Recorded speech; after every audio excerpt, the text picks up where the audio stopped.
जय हिंद दोस्तों। आज मैं आपको इन इक्वलिटी का थर्ड पार्ट पढ़ाऊंगा, बहुत ही सिंपल लैंग्वेज में, सिंपल ट्रिक के साथ। तो चलिए समझते हैं। इसके पहले मैं आपसे एक रिक्वेस्ट करना चाहूँगा कि आप मेरे इस चैनल को सब्सक्राइब करें और बेल आइकन पर क्लिक करें, जिससे मेरे आने वाले वीडियो आपको मिल सके। क्योंकि मेरे आने वाले वीडियो में आपको बहुत सारी नई नई ट्रिक्स मिलेगी, जिससे आप एग्ज़ाम में बहुत ही कम समय में बड़े से बड़े क्वेश्चन को कर पाओगे। तो चलिए शुरू करते हैं। मैंने इसके पहले वाले वीडियो में आपको ओपन क्लोज गेट कंसेप्ट कराया था। इसके बाद वाले वीडियो में आपको मैंने आइदर और केस वाला बताया था। आज हम थर्ड पार्ट पढ़ेंगे, कोडेड इनइक्वलिटी। इसी के अंदर में कुछ नए प्रश्न आए हैं एग्जाम में, जो कि आज मैं आपको कराऊंगा। जैसे फिल इन द ब्लैंक वाले क्वेश्चन आते हैं। क्वेश्चन कैसे आएंगे, तो देखिए, वो आपको दो स्टेटमेंट देगा कि m इज लेस देन और equals to k and l is greater than p। ये दोनों स्टेटमेंट सही होना चाहिए। तो ये दोनों स्टेटमेंट सही होने के लिए इस क्वेश्चन मार्क की जगह पर इन पांचों में से कौन सा सिंबल आएगा। चूंकि मैं आपको बता चुका हूं कि जब ऐसे क्वेश्चन आते हैं तो सीधे आपको कंक्लूजन देखना है। तो कंक्लूजन क्या है यहाँ पर कि के से चलते हुए हमको m के पास में आना है और इक्वल्स टू का साथ नहीं छूटना चाहिए। तो यहाँ देखिए, के से चलते हुए मैं l के पास आ गया और इक्वल्स टू ने मेरा साथ नहीं छोड़ा। एल से चलते हुए मैं एम के पास आऊंगा। तो जब मैं एल से चलते हुए एम के पास आऊंगा तो यहाँ पर दो साइन मेरे लिए पॉसिबल है। एक साइन तो मेरा ग्रेटर देन और इक्वल्स टू, और एक साइन मेरा इक्वल्स टू। इन दोनों की हेल्प से मैं एम तक आ सकता हूँ, और इन दोनों केसेस में इक्वल्स टू ने मेरा साथ नहीं छोड़ा। तो अब सीधे आप ऑप्शन देखिए, क्या ऑप्शन में आपके पास ये वाला ऑप्शन है? नहीं है, आपके पास इक्वल्स टू वाला ऑप्शन है। तो यहां से आपका ये वाला आंसर क्या होता है? सही होता है। देखिए question number second. Question number second क्या कहता है कि F से चलते हुए H के पास आना है और इक्वल्स टू का साथ नहीं छूटना चाहिए। वहीं पे सेकंड है, J से चलते हुए H के पास आना है। तो यहाँ देखिए, F से चलते हुए H के पास में आना है और इक्वल्स टू का साथ नहीं छूटना चाहिए। तो यहाँ देखिए, क्या मैं F से G तक जा सकता हूँ? हाँ जा सकता हूँ, बट इक्वल्स टू ने मेरा साथ छोड़ दिया। तो यहीं पर मेरा ये वाला ऑप्शन क्या हो चुका है? गलत हो चुका है। सेकंड देखिए, क्या मैं F से G के पास जा सकता हूँ? नहीं, यहाँ क्लोज गेट है। तो ये वाला ऑप्शन मेरा क्या हो चुका है? गलत हो चुका है। यहाँ देखिए, क्या मैं F से G तक जा सकता हूँ? हाँ बिल्कुल जा सकता हूँ, इक्वल्स टू ने मेरा साथ नहीं छोड़ा। क्या मैं G से H तक जा सकता हूँ? हाँ बिल्कुल जा सकता हूँ, इक्वल्स टू ने मेरा साथ नहीं छोड़ा। तो इस थर्ड वाले ऑप्शन में हमारा ये वाला स्टेटमेंट क्या होता है? सही होता है। अब मुझे इस वाले स्टेटमेंट को भी देखना है। क्या मैं J से H तक जा सकता हूँ? तो यहाँ देखिए, मैं J से इजीली I तक आ सकता हूँ और I से कहाँ आ सकता हूँ? H तक आ सकता हूँ। तो यहाँ पर मेरा सेकंड स्टेटमेंट भी क्या हो रहा है? सही हो रहा है। तो मैं कह सकता हूँ कि मेरा थर्ड ऑप्शन क्या है? इजीली सही है। यही देखते हैं हम थर्ड वाला क्वेश्चन। यहाँ देखिए, अब उसने ये कहा है कि इस इक्वेशन को यहाँ पर ये क्या होना चाहिए? ट्रू होना चाहिए। यदि मैं इस इक्वेशन में इसमें से कौन सा ऑप्शन फिट कर दूं, तो देखिए पहला वाला ऑप्शन, डी से ए तक आना है, डी से ए तक आना है और इक्वल्स टू का साथ नहीं छूटना चाहिए। तो यहाँ देखिए, मैं डी से बी तक तो आ गया, इक्वल्स टू ने साथ नहीं छोड़ा। क्या मैं बी से सी आ सकता हूँ? नहीं, क्लोज गेट की वजह से। तो इसका मतलब मेरा ये वाला ऑप्शन क्या हो चुका है? गलत हो चुका है। ई से सी तक आना है, तो ई से डी तक तो मैं आ चुका हूं, इक्वल्स टू ने साथ नहीं छोड़ा। डी से बी तक आ गया, इक्वल्स टू ने साथ नहीं छोड़ा। पर क्या मैं बी से सी तक आ पा रहा हूं? नहीं, क्लोज गेट है। तो इस वजह से मेरा ये वाला ऑप्शन भी क्या हो चुका है? गलत। डी से सी तक आना है। तो देखिए, क्या मैं डी से सी तक आ सकता हूँ? बिल्कुल भी नहीं आ सकता। मैं डी से बी तक तो आ सकता हूँ, बट बी के बाद में क्लोज गेट आ चुका है। तो मेरा ये वाला ऑप्शन भी क्या हो चुका है? गलत हो चुका है। बी से ई तक आना है। यहाँ देखिए, मैंने बी से डी तक तो मैं जा सकता हूँ। क्या मैं डी से ई तक जा सकता हूँ? नहीं, यहाँ पर क्लोज गेट की वजह से। तो मेरा ये वाला ऑप्शन भी क्या हो चुका है? गलत। तो यहाँ पर मेरा आंसर क्या कहलाएगा? None of the above. चलिए अभी तक हमने 3 क्वेश्चन ट्रू पर देखे थे, एक क्वेश्चन हम फॉल्स का भी देखते हैं। तो यहाँ देखिए, मुझे एल से पी तक जाना है, किस केस में मैं एल से पी तक जाऊंगा और ये क्या होना चाहिए, गलत होना चाहिए। इसका मतलब इसमें से 4 सही होंगे जो कि एल से पी तक जाएंगे और एक गलत होगा। तो चलिए देखते हैं। यहाँ देखिए, क्या मैं एल से एम तक जा सकता हूँ? हाँ बिल्कुल जा सकता हूँ। मैं एम से एन तक भी जा सकता हूँ और एन से पी तक भी जाता हूँ, मतलब ये वाला मेरा सही है, मैं एल से पी तक पहुंच चुका हूँ। पर उसने ये कहा है कि एल से पी तक फाल्स होना चाहिए, फाल्स मतलब नहीं आना चाहिए, तो इसका मतलब मेरा ये वाला ऑप्शन गलत होगा। यहाँ देखिए, क्या मैं पी से एन तक आ सकता हूँ? सॉरी, एल से जाना है ना अपने को। क्या मैं एल से एन तक जा सकता हूँ? नहीं जा सकता। इसका मतलब मेरा ये वाला गलत है, ये वाला गलत है, तो मेरा यही वाला क्या है, सही है। कुछ समझ में आ रहा होगा आपको। ऐसे क्वेश्चन आपको बैंक के बैंकिंग लेवल के पीओ में, क्लर्क में बहुत सारे इसमें दिखेंगे। एक मोस्ट इंपॉर्टेंट क्वेश्चन जो कि आता है, जो आपका बहुत समय लेता है, जिसको बोलते हैं हम कोडेड इनइक्विलिटी। तो अब मैं आपको कोडेड इनइक्विलिटी समझाने का प्रयास करता हूं। मोस्ट इंपॉर्टेंट क्वेश्चन है coded inequality. SBI PO, SBI clerk या फिर जितने भी बैंकिंग लेवल की एग्जाम होती है उसमें इस टॉपिक से 5 क्वेश्चन पूछे ही पूछे जाते हैं और इन क्वेश्चनों में आप समय बहुत व्यर्थ करते हैं। तो मैं आपको यही कोशिश करूंगा कि ऐसे क्वेश्चन आप जल्दी कैसे कर सकते हैं। तो सबसे पहले हम क्वेश्चन के प्रारूप को समझते हैं। यहाँ देखिए, पी कॉपीराइट क्यू का मतलब है P is neither greater than nor smaller than Q. P hash Q का मतलब है P is either greater than और equals to Q. P dollar Q, P is either smaller than और equals to Q. P percentage Q का मतलब है P is greater than Q.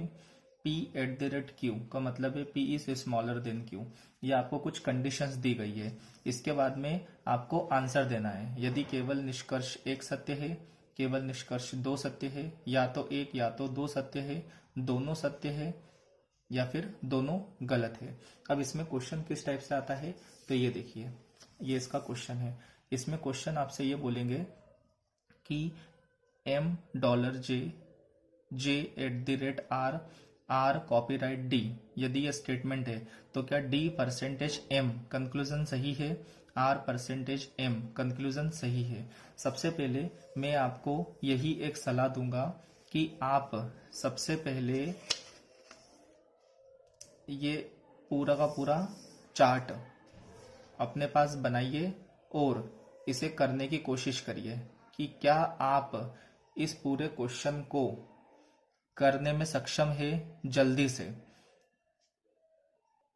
कुछ समय तक इस वीडियो को पॉज करिए और देखिए कि क्या आप ये क्वेश्चन कर पा रहे हैं।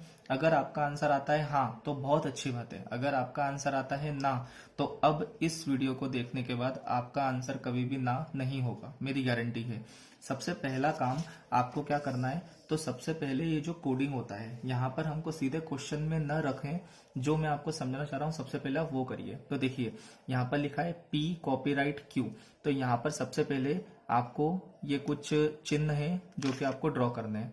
सबसे पहले कॉपीराइट, कॉपीराइट का मतलब क्या है कि P is neither greater then, मतलब पी ग्रेटर देन भी नहीं है और स्मॉलर भी नहीं है। तो एक बात बताइए, पी बड़ा भी नहीं है छोटा भी नहीं है, तो वो क्या हो सकता है, बराबर हो सकता है। फिर से देखिए कि P is neither greater then, P बड़ा नहीं है नॉर स्मॉलर, मतलब छोटा भी नहीं है क्यू से, तो वो क्या हो सकता है, वो बराबर हो सकता है। तो अब जहां भी कॉपीराइट आएगा वहां पर मैं इसको बराबर देखूंगा। इसके बाद आपका आता है हैश। हैश में देखिए यहाँ पर P is either greater than और इक्वल्स टू क्यू। इसका मतलब कि जो पी है वो क्या हो सकता है, ग्रेटर देन हो सकता है और इक्वल्स टू हो सकता है। कितना इजी है। अगला देखिए, डॉलर। डॉलर का मतलब क्या होता है कि पी आइदर स्मॉलर देन और इक्वल्स टू। तो जब भी डॉलर का साइन आएगा तो मैं ये वाला सिंबल बनाऊंगा। उसके बाद परसेंटेज का साइन है, परसेंटेज में क्या बोल रहा है, पी इज ग्रेटर देन, तो ये ग्रेटर देन, और एक लास्ट आता है एट द रेट, तो एट द रेट का मतलब क्या होता है, स्मॉलर देन, तो ये स्मॉलर देन। अब आपको इस पूरी कंडीशन से कोई मतलब नहीं है, आपको मतलब कैसे है, केवल इस सिंबल से।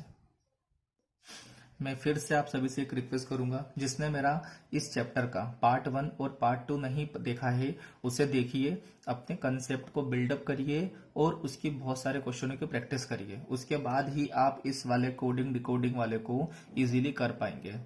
मैं फिर से रिक्वेस्ट कर रहा हूँ, मेरे पहले वाले 2 वीडियो देखिए, उसके बाद ही आपको ये समझ में आएगा। चलिए अब हम करते हैं पहला क्वेश्चन। यहाँ देखिए, सबसे पहले मैंने आपको समझाया है कि आप हमेशा स्टेटमेंट नहीं देखेंगे, सबसे पहले आपको कंक्लूजन देखिए। तो यहाँ पर देखो डी परसेंटेज एम देके रखा हुआ है, तो यहाँ पर देखिए परसेंटेज का मतलब क्या है, ग्रेटर देन। तो यहाँ पर मैं इस जगह ग्रेटर देखूंगा तो मेरे को डी से एम तक जाना है। कहाँ से कहाँ तक जाना है, डी से एम तक जाना है। तो अब यहाँ देखिए डी से मेरे को एम तक जाना है, तो क्या मैं डी से आर के पास जा सकता हूँ? तो यहाँ देखिए कॉपीराइट में बराबर है, तो मैं इजीली डी से आर तक चला गया। क्या मैं आर से जे के पास जा सकता हूँ? तो यहाँ देखिए एट द रेट है, एट द रेट में आपका ये साइन है, ये साइन है, मतलब आप इजीली इसके पास से इसके पास जा सकते हैं। तो आप आर से जे के पास जा सकते हैं। क्या मैं जे से एम के पास जा सकता हूँ? तो यहाँ डॉलर का साइन है, डॉलर का साइन में यहाँ पर आपका इजीली लेस देन और इक्वल्स टू है। तो यहाँ देखिए इजीली आपने इसको यहाँ लगाया, जे से एम के पास पहुंच गए। इसका मतलब आपका पहला वाला कंक्लूजन क्या है, सही है। मैं फिर से आपके सामने एक बार कोशिश कर रहा हूँ समझाने की। यहाँ देखिए डी परसेंटेज एम, परसेंटेज का मतलब होता है ग्रेटर देन, मतलब आप डी से एम के पास जा सकते हो। इसकी वजह से यहाँ पर आपका ये वाला है, परसेंटेज का मतलब ये है, तो इजीली आप डी से एम के पास जा सकते हो क्लोज गेट की वजह से। अब आपको सिंपल यहाँ पर इसको सोचना है, करने की कोशिश करना है। क्या मैं डी से आर के पास जा सकता हूँ? तो बीच में कॉपीराइट का सिंबल है, कॉपीराइट का मतलब होता है इक्वस टू, इक्वस टू मतलब मैं डी से आर के पास जा सकता हूँ। यहाँ देखिए क्या मैं आर से जे के पास जा सकता हूँ? तो आप एट द रेट के साइन को देखिए, बिल्कुल जा सकते हैं आर से जे के पास। क्या मैं जे से एम के पास जा सकता हूँ? हाँ बिल्कुल, क्योंकि यहाँ पर लेस देन और इक्वल टू है, जे से एम के पास जा सकता हूँ। तो मेरा ये वाला आंसर क्या हो गया है, सही हो गया है। यहाँ पर देखिए आर परसेंटेज एम, फिर परसेंटेज आया है, तो इसकी जगह पे मैंने वापस से सिंबल लगाया। अब मुझे आर से एम के पास जाना है, तो यहाँ देखिए क्या मैं आर से जे के पास जा सकता हूँ? हाँ बिल्कुल जा सकते हैं। इस एट द रेट साइन की वजह से, एट द रेट का साइन ये वाला है, तो आर से जे के पास जा सकते हैं। और इसके पहले वाले में हम देखा जे से एम के पास जा सकते हैं, क्यों? क्योंकि डॉलर का साइन भी क्या है, लेस देन और इक्वल्स टू है। तो आपका ये वाला आंसर भी क्या होता है, सही होता है। देखिए हम सेकंड वाला करते हैं। फिर एफ डॉलर एन, डॉलर मतलब यहाँ डॉलर आ गया, मतलब लेस देन और इक्वस टू। तो मैं यहाँ बना लेता हूँ लेस देन और इक्वस टू, मतलब एन से एफ के पास जाना है और इक्वस टू का साइन नहीं छूटना चाहिए। एन से एफ के पास तक जाना है और इक्वस टू का साइन नहीं छूटना चाहिए। तो चलिए हम एन से एफ के पास जाते हैं। तो ये रहा एन, परसेंटेज ये रहा आपका हैश का। तो इजीली मैं एन से टी के पास गया और इक्वस टू ने साइन नहीं छोड़ा। कॉपीराइट, कॉपीराइट का मतलब बराबर होता है। मैं टी से एफ के पास गया, इक्वस टू ने साइन नहीं छोड़ा, एफ के पास तक मैं पहुंच चुका हूं, इक्वस टू ने साइन नहीं छोड़ा है। इसका मतलब मेरा ये वाला आंसर सही हो गया।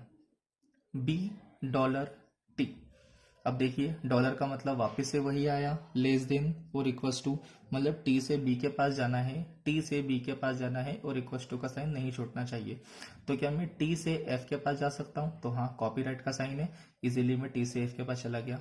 अब परसेंटेज का साइन है, परसेंटेज में मैं बी के पास तक तो चला गया, बट इक्वस टू ने मेरा साथ छोड़ दिया। एफ परसेंटेज बी में परसेंटेज आपका साइन केवल ये वाला है, इस जगह पर देखिए मेरे अंगूठे के पास। यहाँ देखिए एफ से बी के पास तो चला गया, पर इक्वस्ट में मेरा साथ छोड़ दिया। इसका मतलब मेरा ये वाला आंसर क्या हो चुका है, गलत हो चुका है। मैं समझ सकता हूँ वीडियो बड़ा हो रहा है, पर आपको अगर ये अच्छे समझाना है तो थोड़ा समय मुझे लेना पड़ेगा, ठीक है। चलिए अब हम थर्ड वाला देखते हैं। यहाँ देखिए के परसेंटेज जे, परसेंटेज, परसेंटेज मतलब ग्रेटर देन। तो क्या मैं इजीली इसकी जगह पर ही लगा सकता हूँ? हाँ बिल्कुल। अब मुझे के से जे के पास जाना है, के से जे के पास जाना है। यहाँ देखिए के ये रहा, हैश का मतलब क्या है, ये देखिए यहाँ पर इस जगह पर हैश मतलब ग्रेटर देन और इक्वल्स टू, मतलब यहाँ पर मैं के से एम के पास नहीं आ सकता, नहीं आ सकता हूँ। तो इसका मतलब ये वाला मेरा ऑलरेडी गलत हो चुका है। यहाँ देखिए सेकंड वाला एम परसेंटेज एच, परसेंटेज का मतलब होता है ग्रेटर देन, ग्रेटर देन मतलब ये इस प्रकार से, मतलब एम से मैं एच के पास आ सकता हूँ, एम से एच के पास आना है। तो यहाँ देखिए परसेंटेज, परसेंटेज का मतलब ये होता है, तो इजीली मैं एम से जे के पास जा सकता हूँ। यहाँ देखिए अब जे से एच के पास जाना है, पर एट द रेट का मतलब होता है लेस देन, यहाँ पर इजीली मैं जे से एच के पास भी चला गया। तो आपका ये वाला ऑप्शन क्या हो चुका है, सही हो चुका है। मैं फिर से आप सभी से रिक्वेस्ट करूंगा, इसके अंदर सोचने का काम ज्यादा है, लिखने का काम कम है। अगर आपको ये अभी भी समझ में नहीं आ रहा है तो मेरे पहले वाले वीडियो देखिए, उसमें अपने कंसेप्ट को बिल्डअप करिए और फिर इसे देखिए। मेरे को पूरा यकीन है कि आपको समझ में आ जाएगा। चलिए हम एक और क्वेश्चन देखते हैं। v@b। एट द रेट का मतलब क्या होता है? Less than. इसका मतलब बी से वी के पास आना है मुझे, बी से वी के पास, बी से वी के पास। तो क्या मैं बी से आर के पास आ सकता हूँ? बिल्कुल आ सकता हूँ, क्योंकि लेस देन है, इजीली मेरा जो गेट है वो खुला हुआ है। क्या मैं आर से टी के पास जा सकता हूँ? नहीं जा सकता। क्यों नहीं जा सकता मैं आर से टी के पास? क्योंकि मेरा जो यहाँ पर गेट रहेगा वो बंद रहेगा। यहाँ देखिए, इससे मेरा गेट बंद रहेगा, तो मेरा पहला वाला ऑप्शन क्या हो जाएगा? गलत हो जाएगा। देखिए सेकंड वाला देखते हैं, बी परसेंटेज टी। परसेंटेज का मतलब क्या होता है? अभी हम देख चुके हैं। इस प्रकार से परसेंटेज का मतलब होता है, मतलब बी से मुझे टी के पास जाना है। क्या मैं बी से टी के पास जा सकता हूँ? तो देखिए, क्या मैं बी से आर के पास जा सकता हूँ? हाँ बिल्कुल जा सकता हूँ, गेट खुला हुआ है मेरा। क्या मैं आर से टी के पास जा सकता हूँ? आर से टी के पास हैश, मतलब यहाँ पर तो मेरा इस प्रकार से है, मेरा गेट बंद है। इसका मतलब मेरा ये वाला ऑप्शन भी क्या हो चुका है? गलत हो चुका है। देखिए इस क्वेश्चन का, इस कोडिंग, इस कोडेड का लास्ट क्वेश्चन यहाँ देखिए। सबसे पहले डी परसेंटेज आर दे के रखा हुआ है और डी डॉलर आर दे के रखा है। तो देखिए, अब आप जो मैंने आपको सेकंड लेक्चर में बताया था आइदर और केस, तो उसके अंदर मैंने आपको दो केसेस बताए थे। एक में केस फर्स्ट था और एक केस सेकंड था। तो इसमें देखिए यहाँ पर सेकंड केस क्या कर रहा है? एप्लीकेबल हो रहा है। कैसे? तो यहाँ देखिए, सबसे पहले क्या हमारे एलिमेंट सेम है? तो आप कहोगे हाँ बिल्कुल सेम है। सेकंड वाला केस, आपके पास ये वाला साइन, ये वाला साइन और ये वाला साइन, तीनों साइन होना चाहिए। तो देखिए परसेंटेज, परसेंटेज में आपका ग्रेटर देन का साइन हो चुका है। और जब मैं डॉलर की बात करूंगा तो डॉलर में आपका लेस देन और इक्वल्स टू, ये दोनों साइन भी आ चुके हैं। मतलब सेकंड केस भी आपका क्या हो चुका है? कंप्लीट हो चुका है। तो यहाँ पर जो अपना थर्ड वाला रूल था, थर्ड वाला रूल क्या था? कि आपका जो वे है वो क्या होना चाहिए? इनकम्प्लीट होना चाहिए। COMPLETE, ठीक है, इनकम्प्लीट होना चाहिए। तो चलिए देखते हैं। अब यहाँ पर मेरा जो वे पूरा नहीं होना चाहिए, तो देखिए डी परसेंटेज आर। परसेंटेज मतलब ये वाला सही, मतलब डी से मुझे आर के पास आना चाहिए, डी से आर के पास। तो क्या मैं डी से बी के पास जा सकता हूँ? तो देखिए हाँ, मैं बिल्कुल डी से बी के पास जा सकता हूँ, मेरा गेट खुला है। क्या मैं बी से एम के पास जा सकता हूं?